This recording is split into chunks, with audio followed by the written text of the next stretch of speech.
大家好，今日係8月11號。今日嘅金價係每盎司4383。哇！琴日咧我都喺我哋嘅平台 Linda-May YouTube 頻道第3台，亦都係粵語頻道。請大家訂閱我哋嘅頻道嚇。咁然後咧就講起我哋24年前入行點樣做咧。嗰陣時就喺1480。如果24年前有聽1480嘅朋友，一定知道如意珠寶啊，買賣都如意。我哋當時嘅口號就叫做買賣都如意。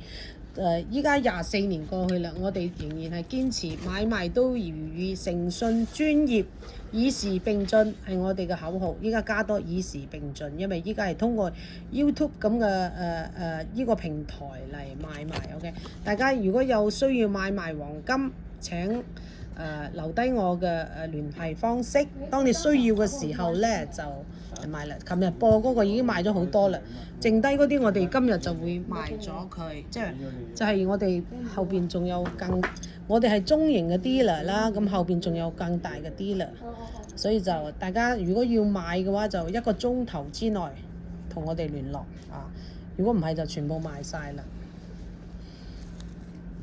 因為琴日賣咗好多啦，因為你同我哋買係有一個優勢，就係我哋唔計工錢嘅啦，就係金價。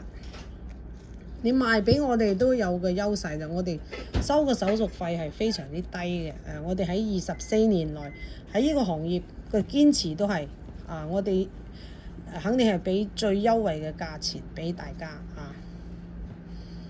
呢個係嚟自六福。所以就請大家推薦我哋嘅頻道俾講粵語嘅朋友啊。雖然我廣東話其實都講得唔正，因為我係台山人，帶住台山嘅口音。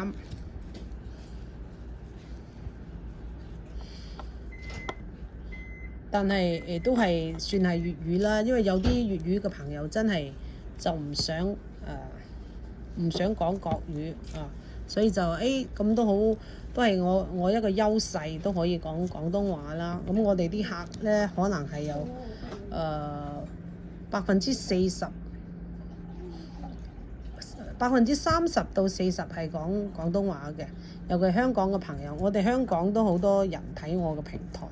咁依家就因為點解開呢個頻道咧？就係因為我哋香港嘅朋友係好強烈咁要求我整一個粵語頻道，所以我哋就係第3台粵語頻道係第3台。多謝大家請一定要訂閱我嘅頻道多謝大家。